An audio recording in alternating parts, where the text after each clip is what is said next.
Bonjour à tous, merci de prendre le rendez-vous de la revue de presse de ce mercredi 10 avril 2019. Nous démarrons tout de suite par l'économie. La presse est revenue sur le rapport Africa's Pulse de la Banque mondiale.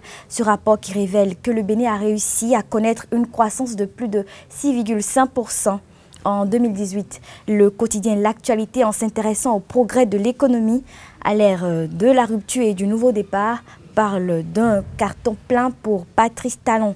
Il annonce même qu'un taux de 7% est prévu pour l'année 2019. Le Bénin est donc sur une bonne pente, même si les courbes de croissance ne sont pas satisfaisantes pour bon nombre de pays de l'Afrique subsaharienne. Ces pays restent pour la plupart dans une tendance baissière qui résulterait d'une démographie galopante à cause de l'incertitude politique, de l'incertitude de la conjoncture internationale ainsi que de la fragilité des pays de l'Afrique.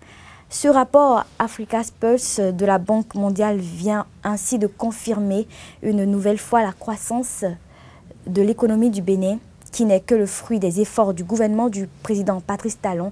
C'est ce qu'écrit la presse du jour. Selon le quotidien, avec cette allure, l'économie béninoise se révélera davantage sur les prochaines années.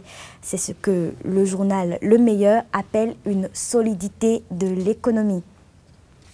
Toujours dans l'économie, mais cette fois-ci numérique, l'Alliance for Affordable Internet, une coalition mondiale ayant pour initiative de rendre Internet plus abordable pour les populations, a publié son dernier rapport relatif aux données de tarification du haut débit mobile pour le 4e trimestre 2018. Le matinal informe donc que le Bénin est premier dans l'espace de l'UEMOA.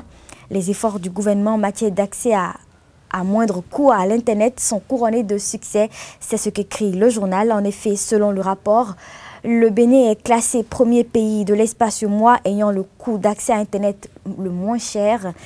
Au regard de ces données qui, il faut le souligner, sont indépendantes, on peut se féliciter que les consommateurs béninois restent assez bien lotis dans le rapport à ceux de la sous-région. C'est dans cette optique que le quotidien Les Pharaons affirme que le bilan des 3 ans de gouvernance du régime de la rupture sont caractérisés par des performances économiques porteuses d'espoir. En politique, dans le cadre des législatives du 28 avril prochain, les forces Cori pour un Bénin émergent ont lancé une campagne de prière afin que mouvance et opposition privilégient la paix. Plusieurs journaux ont relayé cette information. Flash Info informe que plusieurs acteurs politiques ont préparé à une prière musulmane dans la journée de ce mardi 9 avril 2019.